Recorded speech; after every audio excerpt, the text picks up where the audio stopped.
네, 경제 읽어주는 세상의 창, 매경의 창 시작하겠습니다. 정부가 한국 증시 저평가 해소를 위해서 기업 밸류업 지원 방안을 발표를 했습니다. 정부가 발표한 프로그램을 통하면 코리아 디스카운트가 해소가 될까요? 우리 한국 증시 도약을 위한 진짜 해법은 무엇일까요? 오늘 매경의 창에서는 정부의 기업 밸류업 프로그램을 비롯해서 코리아 디스카운트 해소법 자세하게 짚어보겠습니다. 지금 바로 시작합니다. 정부가 예고했던 대로 코리아 디스카운트 해소를 위해 기업 밸류업 프로그램을 발표했다. 정부는 7월부터 상장사들이 기업의 가치 제고 내용을 공시하도록 하고 이를 잘한 우수한 기업을 모은 지수와 ETF를 출시한다고 밝혔다. 특히 기업의 가치 제고 계획을 공시하는 상장사에는 세제 지원과 표창 등 인센티브를 제공하기로 했다. 하지만 강제성 없이 기업의 자율에만 의존하는 등 이번 대책에는 한계가 있다는 목소리도 나오고 있다. 이번에 발표된 기업 밸류업 프로그램이 코리아 디스카운트의 해법이 될 수 있을지 다각적으로 분석해본다. 자, 오늘 최고의 전문가 세 분과 함께 하도록 하겠습니다. 먼저 한국기업 거버넌스 포럼 김규식 변호사, 김우진 서울대 경영대학 교수, 류영재 서스틴베스트 대표와 함께하겠습니다. 어서 오세요. 안녕하십니까. 예, 안녕하세요. 안녕하세요. 예. 자, 이번 기업 밸류업 프로그램의 주요 내용부터 좀 살펴볼 텐데요. 변호사님, 주요 내용 어떻게 좀 먼저 꼽을 수가 있을까요? 먼저 기업 밸류업이라는 그 내부 구성 지표 ROE, PBR, PER, 배당률 이걸 기준으로 기업 가치와 주주 가치를 어떻게 올릴 수 있는지, 제고할 수 있는지 그런 스스로 평가해보고 계획, 액션 플랜이라고 하죠. 예. 액션 플랜을 미리 준비해서 그것을 공시하고 그리고 연말에 그거에 대해서 스스로 또 평가하고 주주와 끊임없이 소통하고 이렇게 하는 액션 플랜을 내고 보고를 해라, 공시해라 하는 부분이 하나가 있고요. 두 번째는 세제 지원이라든지 정부에서 기업 밸류 프로그램에 호응하는 그런 모범 기업들에 대해서는 여러 가지 인센티브를 지급하겠다 하는 부분이 있고, 세 번째는 ETF라고 해서 이 밸류 프로그램을 추종하는 여기에 이제 맞는 그런 ETF를 출시해서 수급적으로도 펀드 지원을 하겠다.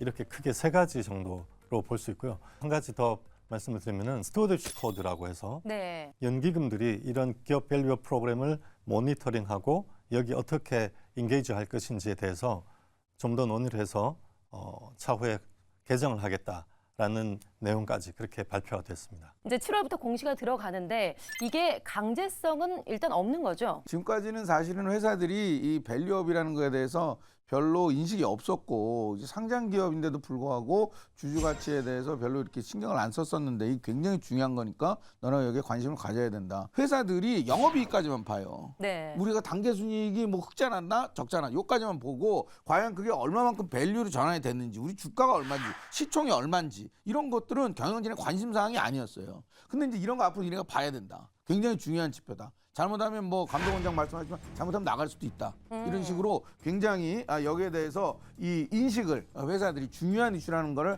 갖게 했다는 차원에서 저는 의미가 있다고 봅니다. 네. 자, 그리고 많은 분들이 궁금해하시는 게 이번에 코리아 밸류업 지수 ETF가 출시가 돼요. 네네. 그야말로 밸류업 어벤져스, 뭐 네네. 밸류업 우등생 이렇게 추려서 ETF로 만들겠다라고 예. 하는데요. 코스피 200, 뭐 이거는 그냥 시가총액으로 1등부터 200등까지 잘라가지고 지수를 만들잖아요. 네. 근데 이제 이 지수는 뭐냐면 그런 게 아니고 야 너네가 밸류업을 얼마나 잘하는지 우리가 평가를 해서 거기서 우등생들만 뽑아가지고 요 지수를 만들겠다. 그래서 저는 ETF를 만든다는 것 자체보다도 ETF의 근간이 되는 지수를 만든다라는 거가 더 중요하다고 생각을 합니다. 네. 자, 그리고 또 하나 관심을 가지는 것이 앞서 핵심 내용 세 가지 중에 말씀을 해주셨는데 바로 연기금 등의 투자에도 활용할 수 있도록 하게 되는 행동지침, 스튜어드십 코드 문제입니다. 이게 우리나라에 제도가 없었던 건 아니잖아요. 예, 우리나라에 스튜어드십 코드가 도입이 된 건 2016년도고 네. 또 우리나라 가장 큰 손이 국민연금이죠. 국민연금이 스튜어드십 코드 도입한 거는 2018년도입니다. 그러니까 이미 6년 차에 접어들었어요. 예, 예. 그러니까 국민연금이 스튜어드십 코드를 2018년 도입하니까 여러 자산 운용사들이 거기 자금을 위탁받기 위해서 굉장히 많은 약 한 50개 이상의 운용사들이 스튜어드십 코드 도입을 했고 제가 어제 확인해 보니까 우리나라 현재 221개의 기관 투자자들이 스튜어드십 코드를 도입을 했어요. 네. 그런데 참 안타깝게도 도입은 했지만 저는 유명무실하다고 생각합니다. 아, 그동안 제도는 예. 분명히 도입돼 있었는데 그렇죠. 존재감이 예. 없었던 거죠. 맞습니다. 그게 세 가지 이유 때문에 그렇다고 보는데요. 첫 번째는 스튜어디십 코드 도입을 하게 되면 기관 투자자 입장에서는 투자 대상 기업들이 뭐 몇백 개씩 되잖아요. 근데 그런 거를 다 모니터링을 해야 됩니다. 예. 평가해야 되고 그 자체가 시간이 들어가고 자원이 들어가야 되는 일이니까 이걸 코스트로 생각을 하고요. 두 번째로는 스튜어디십 코드를 도입했다라는 얘기는 투자 대상 기업과 대화를 하거나 인게이지를 하면서 주주권을 행사해야 된다는 얘기인데 그로 인해서 주가가 만약에 상승했을 때 스튜어디십 코드 액티비티를 통해서 상승한 것이 어느 정도가 되는지 평가하기가 이게 측정이 모호화되는 거예요. 이게 예. 업황이 좋아서 그런 건지 아니면 주가가 다 올라서 같이 올라간 건지 네. 그래서 딱 떼서 스튜어디십 코드 행위로 인해서 얼마만큼 기업 가치와 주주 가치를 제고했는지를 매저하기가 평가하기가 사실상 불가능하다. 쉽지 그렇죠. 않다. 그다음에 이제 마지막으로는 우리나라 자산운용사, 기관 투자자, 어셋 오너 중에서 맏형 중에 맏형은 국민연금인데 국민연금이 스튜어디십 코드를 행사하게 되면 이제 흔히들 연금 사회주의 프레임을 딱 씌워버려요. 네. 또 관치금융이 아니냐. 그런 얘기도 예, 나오고 이런 것으로 인해서 국민연금이 시스템이나 조직이나 이런 것들은 잘 되어 있지만 적극적으로 스튜어디십 코드를 실효성 있게 행사하고 있지 못하는 그런 문제점이 있다고 생각합니다. 네. 국민연금이 스튜어디십 코드를 한다는 것은 그 내가 인게이지하는 대상, 관여하는 대상에 대해서 목적이 그 회사의 기업 가치 극대화를 목적으로 관여를 해야 돼요. 네. 근데 우리가 연금 사회주의 이런 거 자꾸 우려하는 건 뭐냐면 뭐 얼마 전까지도 그랬습니다만 우리나라의 소위 분산 소유 기업들 포스코, KT, KTNG 이런데 CEO 선임하는데 이제 국민연금이 뭐 이런저런 얘기를 하잖아요. 그러면서 포스코 주가 얘기는 거의 안 하고. 네. 이제 이런 건 좀 이상하다 이거죠. 그러니까 뭐 CEO가 경영하다 보니까 실적이 안 좋다. 뭐 주가가 떨어졌다. 그러니까 당신은 안 하는 게 맞겠다. 이렇게 얘기하는 게 스튜어디십 코드고 그냥 당신은 오래 했으니까 그만하십시오. 이런 거는 스튜어디십 코드가 아닌 거죠. 네. 그러니까 이제 말하자면 어떤 이제 물가 통제를 하느라고 정부에서 라면값 깎으라고 그러니까 회사들이 말을 안 들어. 그러면 우리 국민연금을 통해서 주주권을 행사해 가서 하겠다. 기름값 깎으라 그랬더니 회사가 말을 안 들어요? 가서 그럼 국민연금 통해 가지고 기름값 이런 거는 스튜어디십 코드가 아니고 네. 예, 그 회사의 밸류업 즉 우리 국민연금에 가입돼 있는 모든 국민들의 노후 생활을 보장하기 위한 그 자금이 더 커지게 하기 위해서 그래서 말하자면 우리가 고갈되는 시점도 더 늦추게 하기 위해서 투자 대상 회사의 가치를 올리는 방향으로 우리가 저거 주주권을 행사하는 게 그게 스튜어디십 코드입니다. 그리고 앞서서 그 밸류업 프로그램의 세 가지 주요 내용에 대해서 말씀을 해주셨는데 그중에서 세제 지원 방안, 인센티브 말씀을 하셨어요. 세제 지원은 앞으로 검토하겠다라고 했고 인센티브도 제대로 주기로 한 게 맞나요? 내용이 혹시 어떻게 되나요? 네, 원래 그 세 가지 정도. 첫 번째는 배당률을 초과 배당을 한다거나 그 이전 해보다 배당을 올리는 액은 이제 그 증액되는 배당액만큼을 법인세에서 차감 일부, 전부는 아니지만 일부 법인세에서 감세해주겠다. 두 번째는 모범적으로 밸류업 프로그램을 한 기업인에 대해서는 뭐 표창하겠다. 또 세 번째는 고배당 주식이 있습니다. 배당률이 뭐 한 5%, 7%, 8% 이렇게 되는 배당을 아주 많이 해서 고배당을 받을 수 있는 고배당 주식을 장기 투자한 투자자에는 배당 소득세가 지금 종합과세가 되거든요. 네. 배당 소득세를 분리 과세해 주는 것을 검토하겠다. 이런 정도의 이제 언급을 하셨고 네. 구체화되는 거는 이제 6월 이후에 좀 더 정리해서 말씀을 드리겠다 하는데 사실 과세 문제는 정말 어려운 문제고 한번 과세를 바꾸면 그걸 다시 되돌리기 굉장히 어렵기 때문에 기재부에서 아마 이번엔 금융위에서 주도해서 발표를 하셨거든요. 기재부에서 아마 아직 컨센서스를 이루지는 못하신 것 같은데 네. 아마 어느 정도의 인센티브는 도입하지 않을까 기대하고 있습니다. 네. 자, 그리고 여기에다가 그 기업의 밸류업 지원 방안을 위해서 중장기 과제로 추진하기 위해서 뭐 지원 체계 구축하겠다, 뭐 기업들과 소통 잘하겠다, 거래소 내 전담 부서 설치하겠다, 외부 전문가 부르겠다 등등 여러 가지가 있습니다. 그리고 뭐 컨설팅도 해주겠다. 앞으로 통합 홈페이지도 만들겠다 등등이 있는데 이 내용을 보면서 아직까지 이런 게 기초적인 문제인데 안 돼 있었나? 라고 해서 좀 의문이었거든요. 이제 밸류업 프로그램 지원 방안이라고 이제 나왔던 거에 대해서는 어떻게 보세요? 여태까지의 기업들은 거래소도 그렇고 마찬가지로 정부에서도 그냥 사업만 잘하면 된다. 예, 예. 그래서 기본적으로 보는 지표가 영업이익률, 그다음 매출액 성장률, 순이익 성장 여기까지만 보셨어요. 여태까지는 성장만 하면은 그 이외의 주주와의 관계에서의 이제 발생하는 문제에 대해서는 크게 관여하지 않고 신경 쓰지 않았고 주주들도 거기에 대해서 크게 요구하지 않으셨고 목소리가 없었는데 주식 투자라는 관점, 주주의 관점에서 보면 주식 투자라는 것이 두 가지로 이루어져 있습니다. 하나는 사업을 잘해야 된다. 네. 두 번째는 그래서 그 사업 잘한 것을 주주에게 돌려줘야 됩니다. 예, 예.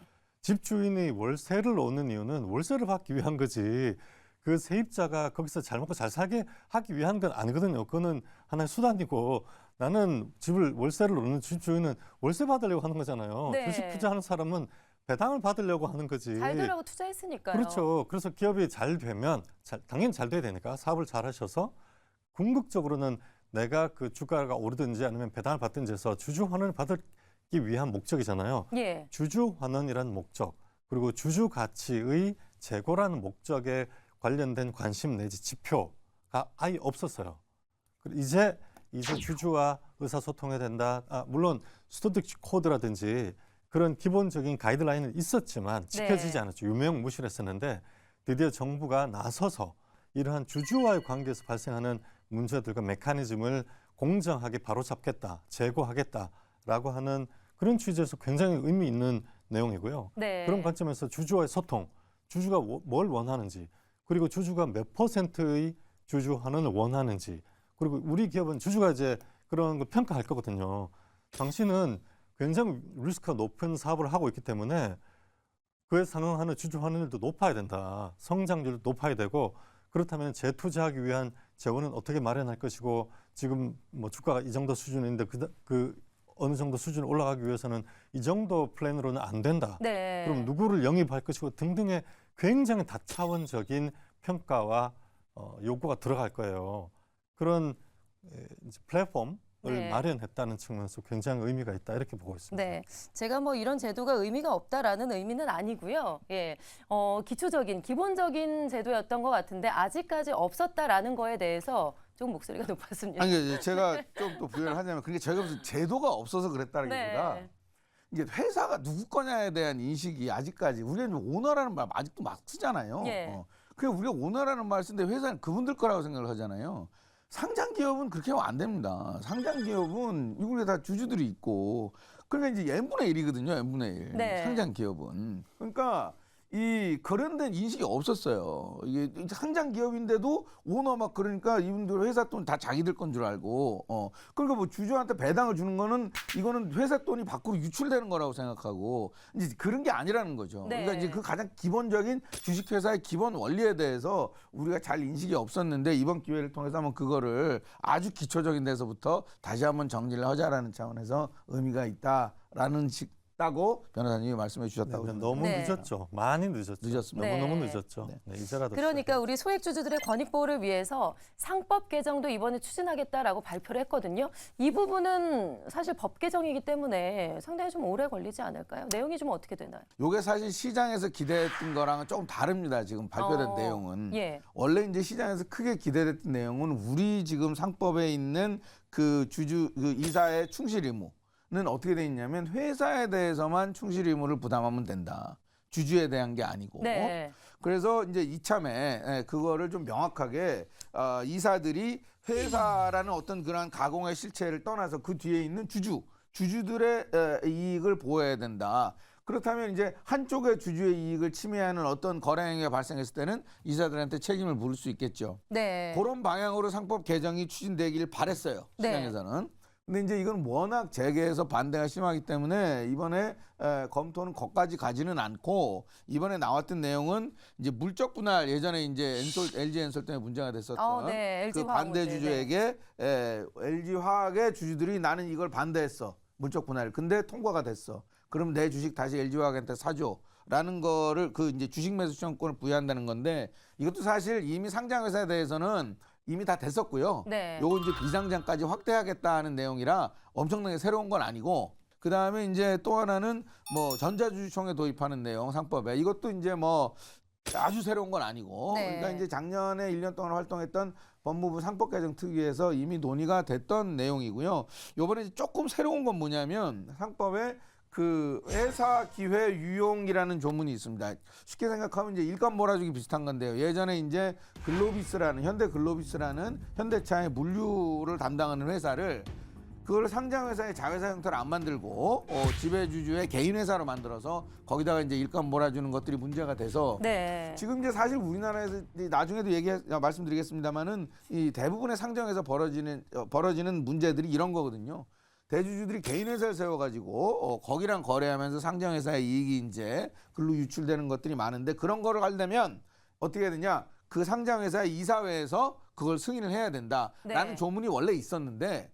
그게 이제 뭐 좀 불명확하고 그러다 보니까 그 조문을 명확하게 해서 일감 몰아주기 관련된 거래들에 대해서 이사들의 책임을 좀 명확하게 하겠다. 그 정도가 이번에 새로 나온 내용이라고 되겠습니다. 네. 전반적인 경영 활동에 대해서 이사의 책임을 강화하는 건 아니고 그런 행위에 대해 한해서만 말씀하시는 거예요. 그렇습니다. 네. 요거는 그 이번에 얘기가 된 거는 회사 기회 유용에 대해서만 그렇습니다. 앞서 그 말씀하신 부분이요. 사실 기업들의 입장에서는 이사들이 물론 주주를 위해서도 활동을 해야 되지만 회사를 위해서도 분명히 존재하는 거거든요. 그게 좀 배치가 된다라는 건데 그 기업들의 입장에 대해서는 좀 어떻게 보세요? 일단 일반적으로 이제 우리나라는 이사들이 회사의 이익을 강화하는 쪽으로, 제고하는 쪽으로 의사결정을 하게 되면 예. 그것이 곧 주주 이익에도 부합한다라는 생각을 하고 있는데 그런데 이제 자본적 거래 같은 걸 보게 되면 특정 지배주, 그러니까 지배주주들에게 이익에는 부합하나 그로 인해서 이해상충 문제로 인해서 소수 주주들, 일반 주주들에게는 손해가 가는 예컨대 합병이라든가 또 물적 분할이라든가 등등 이런 것들은 소수 주주들에게는 손해가 가는 경우가 있거든요. 그래서 회사의 이익에 부합하는 것이 반드시 주주들의 이익에 모든 주주들의 이익에 네. 부합하는 건 아니라고 볼 수 있죠. 이 밸류 프로그램이 처음에 이제 발표가 됐을 때 사실 물론 그 전에 기대감으로 선 반영이 돼서 상승은 했지만 당장 당일날은 알맹이가 없다, 강제성도 없다, 이게 자율적으로 참여를 하겠냐 기업들이 과연 해서 이제 약간 떨어지는 모습을 보이기도 했습니다. 예. 이후에 말씀하신 대로 이복형 금감원장이 발언을 하면서 다시 오르기 시작을 했어요. 그 당시에 나왔던 말이 잘 못하는 기업들에게는 상장 폐지까지도 검토할 수 있다라는 강력한 메시지를 내놨습니다. 이 강제성을 띠는 방향성에 대해서는 좀 옳다고 보시는 거예요? 우리나라 지금 지배주주들, 대주주라고 얘기하는 지배주주들이 주가가 올라가는 걸 원치 않죠. 그리고 그 밑에 있는 경영진들이나 가신들이 지배주주들의 의사에 반하는 의사결정하기가 사실 불가능합니다. 그렇기 때문에 어느 정도의 강제성은 좀 필요한데 예.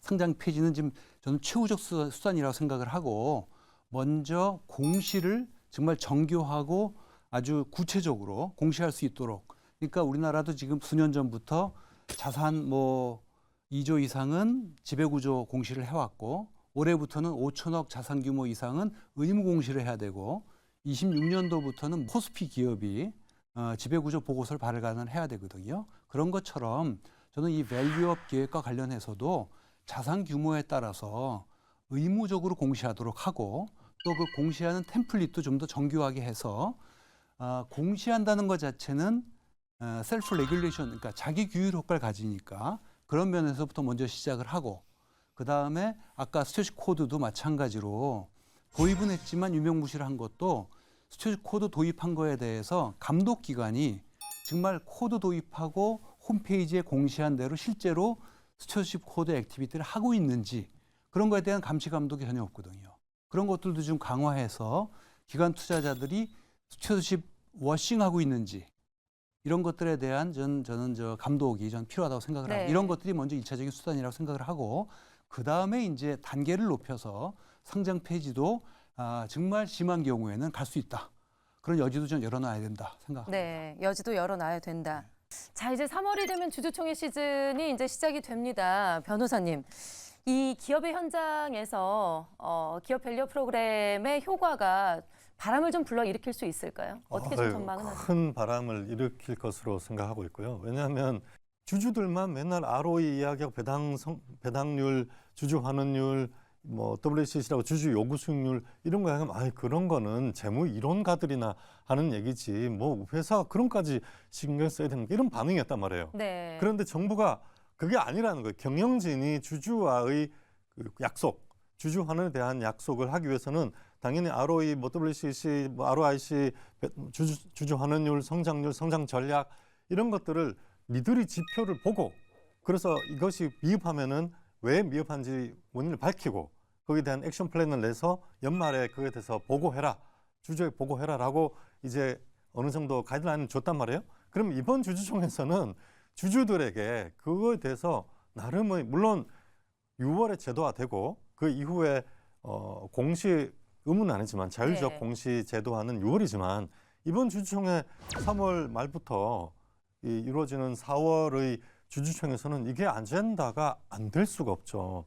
아마 주주들이 상당히 지금 벼르고 있을 겁니다. 네. 올해 주주총회에 대해서 조금 더 덧붙여서 말씀을 드리자면 저는 오히려 작년에 비해서 어떻게 보면 이렇게 주총회에서 격돌하는 표 대결을 하는 거는 오히려 조금 줄어드는 경향도 있는 것 같아요. 그게 왜 그러냐면 안 한다는 얘기가 아니라 네. 이제 대화가 좀 되기 시작한 거예요. 아, 그래서 소통하게 되니까. 소통이 되는 겁니다. 예. 이제 그게 거기에 말하자면 좀 거기다가 이 윤활유를 발라준 게 저는 밸류업 프로그램의 긍정적인 기능이라고 봅니다. 네. 그래서 준비가 돼 있는데 정부에서 이런 얘기를 하니까 회사들도 아 우리 행동주의가 이런 얘기를 하면 우리가 걔들이 무슨 얘기를 하는지 한번 들어봐야 되겠다라는 생각이 된 거죠. 그래서 제가 알고 있기로 일부 기업에서는 뭐 이렇게 지금 저 온라인 파트너스라는 데서 그 금융주주에 대해서 행동주의를 많이 했었잖아요. 근데 올해 주주제는 따로 안 한다는 거예요. 왜냐하면 네. 거기서 얘기를 요구를 했던 것들을 금융주주가 다 받아서 이제 우리는 자본 재배치 이렇게 하겠다. 그 주주화는 이렇게 하겠다라고 다 그걸 공시를 했기 때문에 아 우리는 그 정도면 오케이. 그래서 따로 주주제는 안 한다는 거죠. 그래서 원래 이 행동주의가 무슨 맨날 주총과 가지고 이렇게 해서 표대결하고 이런 게 아니고 대부분의 주주 행동주의의 인게이지먼트는 사적으로 이렇게 얘기하는 단계에서 다 끝납니다. 미국도. 네. 우리가 이제 밖으로 수면 위로 드러나는 건 요만큼 빙산이 요만큼만 나온 거고 아. 나머지 이 밑은 미리 얘기하면서 다 되는 거죠. 우리 그게 없었어요. 예. 그러니까 물 밑에서 소통이 안 되니까. 안 되니까 이제 그동안 이걸 나가가지고 못했던 했었던 거죠. 건데 이제 우리가 물 밑에서 이제 되기 시작하면 이거는 별로 이제 줄어들 수도 있는 거죠. 자, 이렇게 우리 정부가 발표한 코리아 밸류 프로그램의 내용에 대해서 자세하게 살펴봤고요. 이어서 코리아 디스카운트의 현황과 원인에 대해서 자세하게 짚어보겠습니다. 정부가 기업 밸류 프로그램을 발표할 정도로 코리아 디스카운트의 실상은 심각했다. 실제 유사한 회사의 수익성과 자산 가치를 비교했을 때 선진국 대비 30% 이상 평가 절하돼 있다는 분석도 있다. 순자산 비율인 PBR 비율이 1 미만인 상장사는 10곳 중 4곳에 달했다. 기업의 지배구조와 재벌 승계 문제 등이 코리아 디스카운트의 주된 요인으로 거론되고 있다. 국내 상장사의 주가 저평가의 실태와 원인을 짚어 코리아 디스카운트의 진짜 해법을 모색해본다. 자, 이제 코리아 디스카운트의 현황에 대해서 좀 짚어보겠습니다. 자, 변호사님, 우리 국내 증시 얼마나 지금 낮게 평가가 되고 있는 걸까요? 밸류에이션 가치 평가의 가장 기본적인 모델이 PBR이라고 하는 거거든요. 네네. 그 회사의 자산 중에서 주주목을 이제 북이라고 하고 에쿼티, 자기 자본이라고 하는데 시가총액이 자기 자본 대비해서 시장에서 거래되는 밸류가 싸냐 비싸냐, 비싸면 얼마나 거래되는 게 PBR인데 한국이 0.9라고 최근에 전체 평균이 0.9인데 이제 최근에 좀 올라서 1.0배 근처까지 올라갔습니다. 0.97 이렇게까지 올라갔는데 0.9라는 말은 예를 들어 내가 갖고 있는 현재 기업에 쌓여 있는 내 몫이 100인데 앞으로 미래에 가면은 100보다 더 내려간다는 그 리스크가 반영돼 있는 거거든요. 네, 본래 가치에 대해서는 평가도 제대로 못 받고 있는 거죠. 그렇죠. 예. 그 선진국 증시에서 거의 유일한 말이 안 되는 있을 수 없는 PBR 1배 밑이라는 거는 재무 이론적으로 교수님께서 있을 수 없는 일이에요. 아니 PBR이 1보다 적은 거는 뭐 잠깐 있을 수도 있는데 제가 좀 더 심각한 거 말씀드려볼게요. 네. 우리 회사 지주회사 디스카운트라고 있어요. 이건 어느 정도 심각하냐면 PBR이 뭐 1보다 낮다 이 정도가 아니고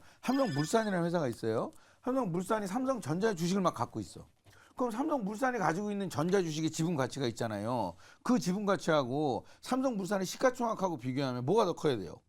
뭐 회사가 커야죠. 당연히 왜냐하면 그 이 지분도 가지고 있고 있으니까. 그다음 건설도 있고 다른 비즈니스도 네. 있잖아요. 근데 반대야. 아, 삼성물산의 시가총액이 자기가 들고 있는 삼성전자 지분 가치보다 낮다고요. 그런 회사가 우리나라에 몇 개냐면 제가 전수조사했는데 80개쯤 돼요. 다 큰 회사들이야. 다 큰 지주회사. 네, 대기업 위주로. 다 대기업이죠. 예. 이게 말이 안 됩니다. 왜냐하면 미국에서는 있을 수가 없어요. 어떻게 하면 되냐면 내가 삼성물산 주식을 통으로 다 사서 가지고 있는 삼성전자 주식을 팔아버리면 그 차익만큼 남잖아요. 그래서 미국에서 이게 존재할 수가 없어요. 이런 디스카운트가. 근데 우리는 이게 존재해. 왜 존재하냐면 삼성물산 주식을 다 살 수가 없거든. 안 파는 주식이기 때문에. 그래서 우리는 이런 황당한 디스카운트가 네. 굉장히 만연해 있고 전 세계적으로 좀 설명하기 어려운 현상. 제가 지금 연구하고 있습니다. 논문으로 쓰고 있어요. 제가 지금 저거는.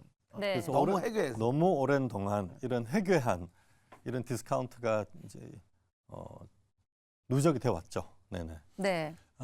그래서 저희가 이제 대만하고 이제 비교해 보게 되면 대만이 사실 우리나라 GDP의 하프밖에 되질 않아요. 네. 그런데 시가총액을 따져보니까 시장 전체의 규모를 따져보게 되면 우리보다 더 높거든요. PBR은 2.07배 정도가 돼요. 네. 우리나라는 지금 1배 정도 가까이 되거든요. 그러니까 우리나라보다는 거의 2배 이상 높은 평가를 받고 있는 거죠. 그런데 결국 이것을 보게 되면 ROE에서 큰 차이가 있어요. ROE에서. 예, ROE를 보게 되면 우리나라의 ROE가 약 한 7.9% 정도 됩니다. 그런데 대만 같은 경우는 14% 정도가 돼요. 그러니까 거의 한 2배 이상 높은 예. 거예요. 그러니까 우리나라가 PBR을 제대로 받으려면 저는 ROE부터 풀어야 된다고 생각을 하는데 사실 모든 경영자들이 그건 안고 있는 숙제입니다. 그리고 정상적인 경영자라면 ROE를 높이지 않으려고 하는 사실 경영자는 없죠. 그렇지만 이게 간단한 문제, 그 정도로 간단한 문제는 아닌 겁니다.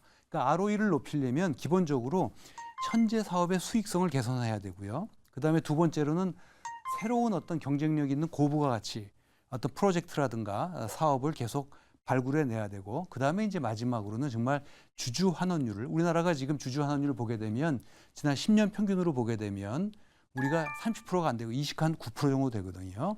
이런 것들을 신흥국 정도 평균에 갈래도 한 40% 됩니다. 예. 그러니까 최소한 그 이상으로 높여 나가야 된다. 그래야지 이 ROE에 대한 평가가 바뀔 것이다라고 생각합니다. 네, 그러니까 대만하고 지금 비교를 해주셨으니까 생각나는 게 대만 하면은 가장 대표적인 기업 TSMC잖아요. 우리나라엔 그에 맞는 삼성전자가 있고요. 삼성전자하고 TSMC하고 비교하면은 지금 PBR 수준이 어떨까요? PBR로 보게 되면은 삼성전자는 지금 1.4배 정도 되는 걸로 알고 있고요. 네.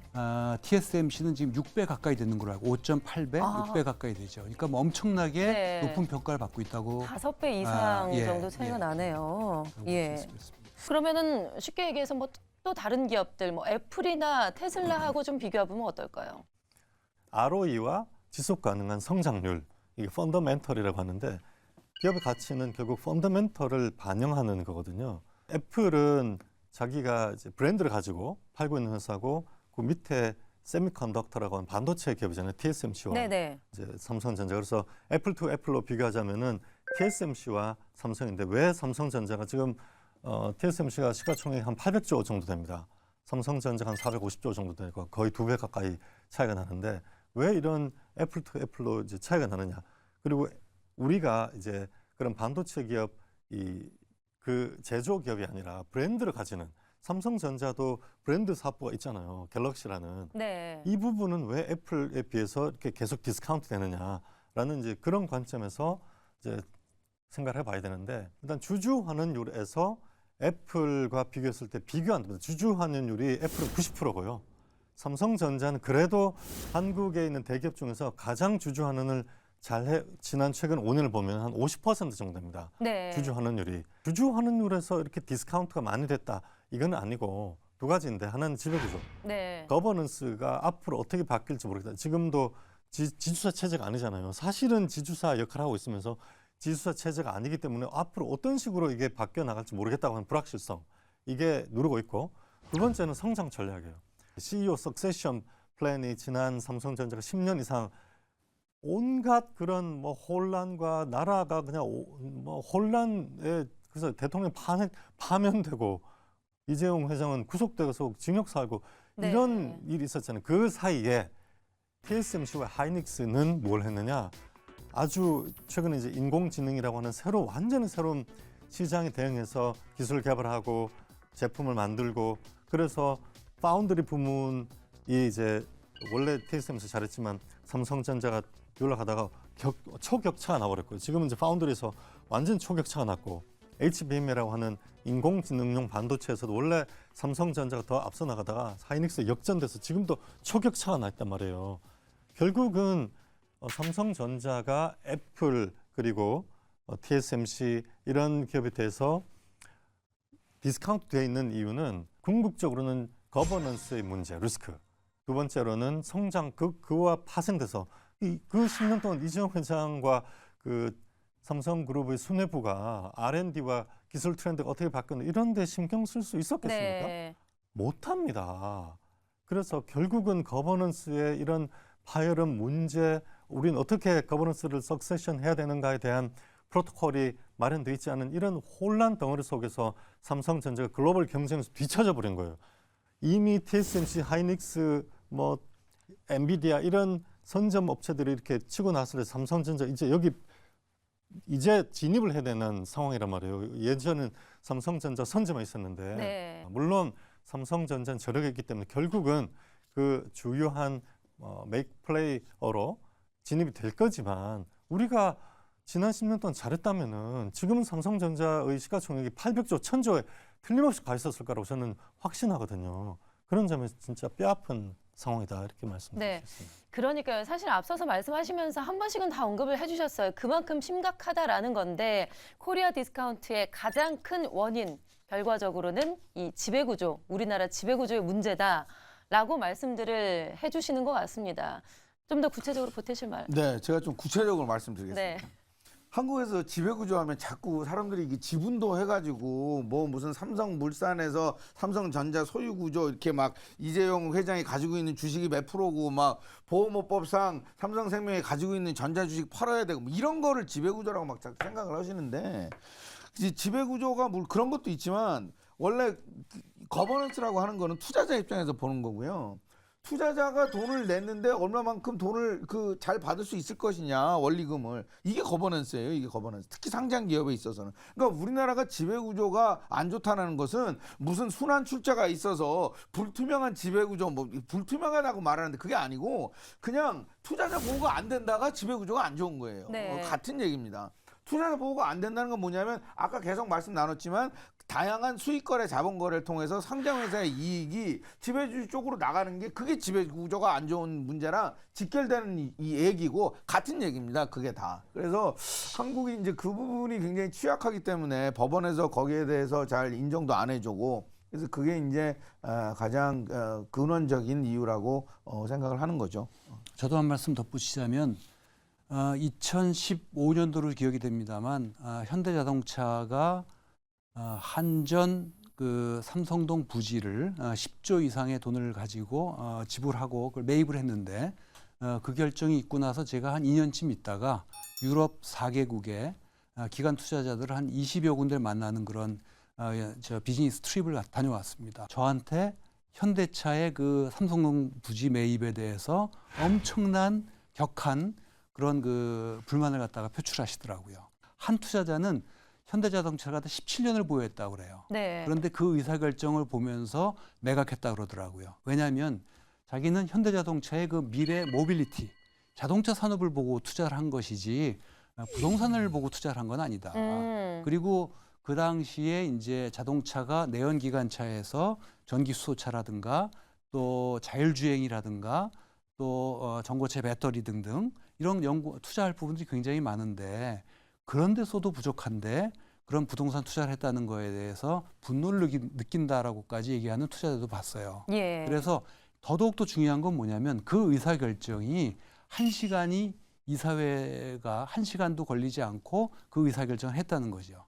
그래서 한국의 이른바 독립사회이사라고 하는 사람들은 도대체 어떤 역할을 하는지는 모르겠다라는 어떤 컴플레인을 하는 경우도 봤고요. 그래서 이런 것들이 어떻게 보면은 코리아 디스카운트를 일으키는 대표적인 사례라고 좀 볼 수 있습니다. 네. 조 케이스는 제가 수업 시간에 다루기 때문에 제가 조금만 더 하겠습니다. 그거 회장님 개인 돈으로 한 거 아니잖아요. 그게 원래 밸류에이션 얼마 나왔냐면 감정가가 3조 정도 나왔어요, 그 땅이. 네. 그래서 시장에서 야, 회장님이 통 크게 쓰면 5조쯤 쓰겠지. 이 정도 예상하고 있는데 10조를 지른 거예요.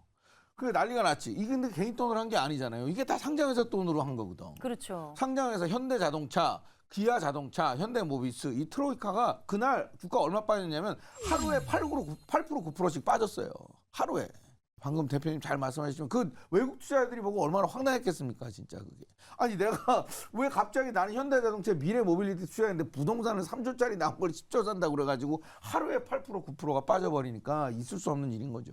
부동산이 지금 와서는 10조를 넘었으니까 오히려 주주들에게 기업에 좋은 거 아니냐 이렇게 말씀하시는 분이 네. 있는데 4억을 사놓으면은 그걸 자산 재평가를 주기적으로 해서 순이익에 반영을 하지 않으면 일단 주주 가치에 반영이 안 되고요. 네. 그냥 4억을 갖고 있다. 이거는 주주에게 아무런 영향이 없어요. 주주에게.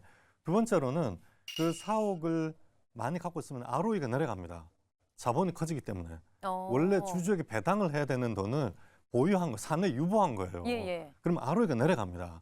그만큼 주가가 무거워지기 때문에 주주로서는 그것이 뭐 현대차의 브랜드를 제고하는 용도도 아니고 정말 이해할 수 없는 그런 거래였죠. 네. 그 ROE 말씀하셔가지고 아까 대표님 말씀을 연결해서 말씀드리면 자꾸 국내에서 주주 환원이 그냥 단순하게 야 너는 회사 돈 많이 벌었으니까 현금 많으니까 주주들한테 내놔 네. 뭐 이런 해당해라. 정도가 아니고요. 네. ROE랑 직접적으로 관련이 있습니다. ROE랑.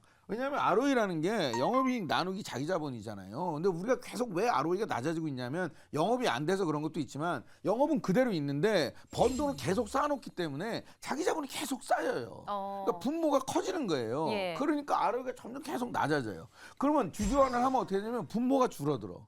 그래서 같은 영업에서 ROE를 올라가는 그런 효과도 있습니다. 그래서 주주환원을 한다는 것은 그 ROE랑도 직접적인 관련이 있다라는 말씀을 추가로 드립니다. 네. 그러니까 주주환원 문제가 나와서 말씀인데 주주환원이 부족한 것도 우리나라가 다른 나라들에 비해서 뭐 유독 더 심각한 상황인 거죠. 예, 맞습니다. 네. 아까도 말씀드렸던 것처럼 10년 평균을 내보면은 신흥국 평균에도 한참 미달하니까 네. 굉장히 낮죠. 그런데 그러면 왜 이렇게 주주환원율이 낮을까? 우리나라의 그 기업 경영이라는 게 어떻게 하면 지배주주들의 포켓머니를 부풀려 줄까를 위해서 경영하는 거라고 저는 봐요. 그러면 그거는 프라이빗 컴퍼니죠. 그거는 사적 기업인 겁니다. 퍼블릭 컴퍼니라는 거는 말 그대로 일반들에게 주식을 주고 일반 주주들과 주식을 같이 갖고 있는 그야말로 n분의 1 기업인 거예요. 그런데 우리나라는 상장 기업이 곧 지배주주들의 어떤 그런 지배주주들이 주인이다. 오너라는 말 많이 쓰는데 네. 그렇게 돼 있는 것부터가 저는 문제라고 생각을 하고요. 그다음에 이제 일반적으로 우리나라 지배주주들이 주주 환원을 안 하고 돈을 쌓아놓게 되면 이것을 가지고 특권적 소비라고 얘기를 하죠.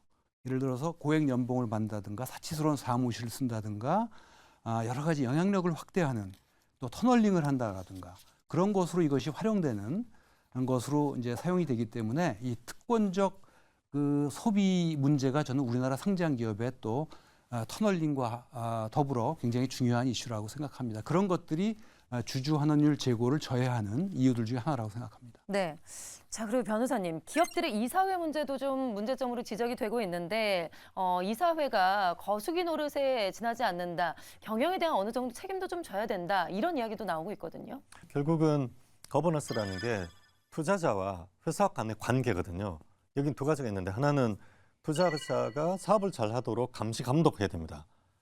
터널에서 돈을 빼돌리는지 예.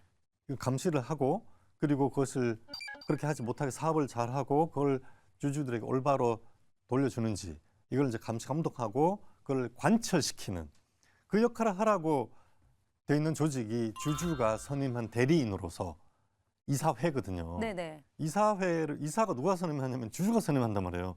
주주의 대리인이란 말이죠. 물론 그 이사회가 임직원과 다양한 이해관계자의 이익을 공정하고 올바르게 전체적으로 이제 반영을 해야 되지만 그런데 주주 전체 이익을 대변해야 하는 이사회가 그 지배주주, 창업주 가문의 사적 이익에 복무하고 그런 이해충돌 거래가 있을 때 그거를 차단하는 기능을 거의 못 해왔어요. 네. 두 가지인데 하나는 현재 2조 이상의 자산 이상을 가진 기업은 사회이사를 과반수를 가지게 돼 있습니다.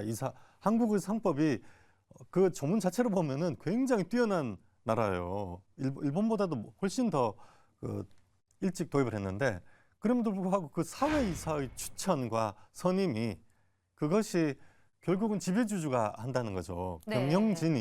경영진이 선임한 사회이사들로만 채워지고 좀 더 객관적일 수가 없다라는 거죠. 없죠. 예. 지배주주가 선임한 그 사회이사가 어떻게 지배주주를 감독하겠어요. 지배주주를 감독하려면은 영미의 선진국 같은 경우는 지분율 1%만 넘어도 자기가 한 명 사회이사로 선임하겠다고 하면 받아줍니다. 예를 들어서 행동주주 펀드가 1% 주식을 사고 내가 이번 정기주총에서 사회이사를 한 명 선임하겠다 그러면 그냥 받아줘요. 네. 그걸 안 막는단 말이에요. 근데 한국은 기를 수가 절대로 한 명도 절대로 지배주주가 선임하지 않은 사회이사가 들어오는 거를 그냥 경기를 일으키고 막습니다. 수단과 방법을 가리지 않고 막는다. 그러면 지배주주가 선임한 그 사회이사가 무슨 감시 감독을 하겠어요. 그냥 다 거수기 역할을 밖에 네. 할 수 없는 거죠. 그렇게 되면은 여태까지 이런 두 분께서 말씀하셨던 그 수없이 많은 코리아 디스카운트를 일으키는 그 수많은 그런 문제들을 전혀 스크리닝 할 수 없는 상황이 되는 거죠. 네. 네, 저도 뭐 두 분 말씀에 거의 대부분 공감하고요. 근데 저는 조금 희망이 있다고 봅니다. 이제 우리나라 법원이 이사들 책임을 묻기 시작을 했습니다. 그러니까 이제 모 회사의 이제 이사들이 모 거래를 다 오케이 했다 그래가지고 나중에 이걸 민사적으로 손해를 많이 하라고 그러니까 그 모 사회이사는 저는 그냥 사회이사에 불과해요. 저는 아무것도 몰라요. 뭐 이렇게 그랬는데 그거 혼났어요 법원에서. 야 너 그런 걸 막으라고 네가 하는 일이 그거다. 월급 판례가 받고 하는 게. 나왔나요? 그럼요. 이제 조금씩 나오기 시작합니다. 예. 사회이사들한테 그 회사에 손해를 끼친 거에 대해서 묻기 시작을 했거든요. 그러면 이제 이사를 하는 분들이 나 그냥 거기서 회의 몇 번 참석하고 월급 얼마 받고 이게 아니고 잘못하면 내가 여기서 크게 민사적으로 책임을 져야 될 수도 있다라는 생각이 들면 이제는 옛날처럼 무조건 예스 못하죠. 그럴 수 없죠. 네, 여기서 부연을 드리면은 아까 말씀드렸듯이 이해충돌 거래가 두 가지가 있는데 하나는 수익거래. 수익거래에 대해서는 현대엘리베이터의 현정원 회장이 예전에 수익거래 배임으로 대법원까지 가서 한 수천억의 손해배상 책임을 인정받았어요. 네. 근데 지금 문제가 되는 게 자본거래잖아요. 합병, 분할, 영업양도, 영업인수, M&A 이런 자본거래에서는 무죄, 책임이 없다. 계속 대법원 판례가 자본거래에서 이해충돌을 제대로 모니터링하지 않은 책임은 묻지 않는다. 현재 이렇게 돼 있어요. 그러니까 수익거래에서는 이제는 못합니다. 수익거래에서는 기회유행이라든지 터널링 이런 거는 이제 이사 겁이 나가지고 네. 거기 동의 못해요. 그런 이제 못하고 그거는 거의 이제 차단된 걸로 보여. 이제는 자본거래, 합병, 분할, 경영권 인수, M&A 그리고 물적 분할 등등의 이런 자본거래에서도 이사가 이해충돌에서 지배주주 이익을 위해서 사익을 위해서 표결을 한 경우는 그 사회이사에게 손해배상 책임을 물도록 해야 된다라는 네. 것이 지금까지 상법 개정 운동이고 거버넌스 코드에 넣어야 되고 인게이지해서 그 사회이사를 해임시킨다든지 그게 이제 스튜어디시 코드에 들어가 있는 내용이에요. 스튜어디시 코드를 더 강화해서 그런 나쁜 사회이사를 그 다음에 재임되지 못하도록 하든지 아니면 해임하든지 이렇게 하는 그런 메커니즘을 이제 갖춰야 한다라는 현재 그 단계죠. 코리아 디스카운트에 대해서 원인과 문제점에 대해서 좀 알아봤는데 그렇다면 이제 어떻게 해소를 해야 될 것이냐 그 해법에 대해서 좀 이야기를 해보겠습니다. 지배구조 전문가님, 네, 지배구조 문제에 대해서 좀 열을 올려서 말씀을 하셨는데 그러면 그 투명성 확보를 위해서 어떻게 좀 해결을 해야 될까요? 첫 번째. 네. 이 상장 기업에 대해서는 그 회사가 그 최대 주주하고 하는 모든 거래 100만 원짜리라도 네. 이거부터 다 공시해야 됩니다. 개인 최대 주주하고 하는 거래 이런 거에 대해서 우리가 별로 문제의식이 없고 처음에 상장하는 단계에서는 거래소에서 뭐라 그러니까 그 코치를 해준다 그래요. 증권회사 이런 데서 아이비들이 이거 지금 있으면 안 됩니다. 회장님 개인회사 정리하세요.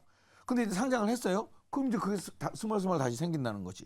지금은 그게 공시 기준이 50억인가 그렇게 돼 있어가지고 또 쪼개기를 해요. 50억 미만으로 거래를 하면 안 잡혀. 그러니까 뭐 개인 회사들 다 세워가지고 상장회사 그러니까 이런 거를 그러니까 50억이 아니고 100만 원짜리라도 그 개인 회사가 하는 거래는 다 공시하게 해야 됩니다. 기준을 낮춰야 된다. 다 낮춰야 되고 네. 그러니까 이거는 뭐냐면 하지 말라는 거예요. 그러니까 그걸 네. 공시를 하게 해서 상장을 한다는 건 뭐냐면 거룩한 의사결정이에요. 거룩한 의사결정. 프라이빗은 비상장이고요. 퍼블릭은 공기업이 아니고 공개기업. 상장기업이 퍼블릭이에요. 이제는 공개돼서 여러 사람들이 투자를 하니까. 그러니까 굉장히 공적인 느낌이 있는 거죠. 그러니까 이제 이런 데서는 함부로 하면 안 되고 이거는 주주돈 무서운 줄 알고 이렇게 해야 되는 거죠. 그래서 상장기업에 대한 인식을 근본적으로 다시 근데 우리는 그 상장하시는 분들 창업주들이 뭐라고 그러냐면 엑짓했다고 그래요. 내가 상장했는데 네. 그 말이 안 되지. 그럼 누가 투자해 그 회사에. 그러니까 이 상장이라는 거에 대해서 훨씬 더 심각하게 생각을 해야 되고 내가 이거를 우리가 내가 번 거를 나눠서 주주들이랑 하는 거구나라는 데에 대한 인식이 있어야 되고 어쨌든 개인 회사랑 하는 거래는 절대 없어야 됩니다. 그리고 코리아 디스카운트 해소를 위해서 우리나라의 가장 큰 손 국민연금의 역할도 앞으로 상당히 클 것 같습니다. 국민연금이 이제 스웨디시 코드에 대해서 제대로 역할을 해야 된다라고 하는데 어떻게 좀 조언을 좀 하실 수 있을까요? 국민연금은 지금 1,000조가 넘고 또 주식만 보더라도 우리나라 자본시장에 지금 148조를 투자하고 있거든요. 그러니까 어떻게 보면 국민연금은 우리나라 자본시장과 인덱세이션 되어 있는 그런 투자자입니다. 이걸 이제 유니버셜 오너라고 얘기를 하는데요. 국민연금의 가장 중요한 투자 행위는 종목을 잘 타임리하게 사고 팔고가 아니라 물론 그것도 중요하지만 그것보다 더 중요한 것은 보유한 그런 주식을 잘 모니터링해서 그 기업의 주식을 제약하는 의사결정이라든가 또 여러 가지 논란거리 컨트로버셜한 이슈가 발생했을 때는 진짜 효과적으로 솔루션을 가지고 목소리를 내고 대화하고 더 나아가서는 주주 제안도 하고 이런 어떤 목소리 또 더 나아가서는 이사 후보도 정말 그런 역할을 보드에 들어가서 잘 할 수 있는 그런 전문성과 경험이 있고 역량이 있는 이사 후보들도 추천하는 이런 것들이 국민연금의 투자 행위인 겁니다. 네. 네, 이것이 뭐 연금 사회주주도 아니고 관치금융도 아니고 아주 시장적인 그야말로 투자 행위인데 이런 부분들을 좀 더 잘 해나가야 된다. 이런 것들이 또 국민연금이 지금 148조 국내 주식에 투자를 하는데 뭐 이론적인 겁니다만 정말 대만 정도의 우리가 평가를 받는다면 그냥 300조가 되는 거예요. 그 투자한 것이. 그러니까 이런 식의 어떤 그런 관점을 가지고 국민연금이 투자하는 것이 국민연금한테도 좋고 또 우리 한국 코리아 디스카운트 문제를 푸는데도 도움이 된다라고 생각합니다. 마지막으로 그러면 짧게 한 말씀씩 들어볼까요? 우리나라 코리아 디스카운트 해소를 위해서 가장 중요한 것 그리고 앞으로 실행이 돼야 될 것은 이것이다. 네, 짧게 좀 한 말씀씩 마지막으로 듣도록 하겠습니다. 해외 투자자들에게 우리가 정책의 신뢰도를 갖다가 불어넣어주는 거 굉장히 중요한데 제가 지난 한 20년 동안 또 제가 영국에 있을 때도 해외 투자자들을 만나보면 한국 정부, 특히 이제 금융시장, 자본시장과 관련 정책에 대한 있어서 해외 투자자들의 신뢰도가 그렇게 높지가 않습니다. 그래서 우리나라 정부가 이런 그 밸류업에 대해서도 직접 뭐 금감원장도 나선다고 하는 것 같은데 일본의 기시다 총리 같은 경우는 올 1월 24일 날도 보니까 골드만삭스의 그 투자 포럼에 가서도 그 세일즈를 하더라고요. 네네. 그래서 대통령도 나서서 이런 부분에 대해서 좀 설명함으로써 정책의 신뢰도를 높이는 그런 거를 좀 했으면 좋겠다라는 말씀을 드리고 싶습니다. 네. 그 사실 이번 정부 들어서 금융위가 일을 굉장히 많이 했습니다. 예, 저희가 지금 자본시장에서 연구하고 사람 입장에서 우리 굉장히 이거를 오랫동안 얘기했는데 지난 한 1년 동안 많은 제도 개선을 뭐 좀 마음에 안 드는 것도 있지만 그래도 굉장히 시도를 많이 했고 시장과 호흡을 하려고 하고 투자의 목소리를 들으려고 하고 그런 거 긍정적으로 평가를 하고요. 저희가 국격이 안 맞습니다. 지금 대한민국이 다 지금 G7급 하고 있고 다 전 세계 10등인데 이것만 안 되고 있어요. 지금 자본시장만. 그래서 이걸 빨리 저희가 나머지 수준에 맞게 조만간 끌어올릴 수 있게 정부가 계속 노력해 주셨으면 좋겠습니다. 감사합니다. 네. 이제 시작이기 때문에 네. 이거 가지고는 사실은 매우 미흡하고 그래서 발표한 날 또 주가가 한번 내린 그런 경험도 있기 때문에 정말 의지를 가지고 앞으로 한 3년 남으셨지 않습니까?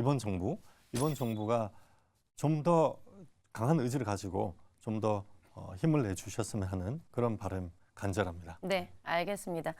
우리 한국 정부가 밝힌 밸류업 프로그램 애초에 취지와 목표대로 우리나라 한국 증시가 한 단계 더 밸류업될 수 있기를 기대해 보겠습니다.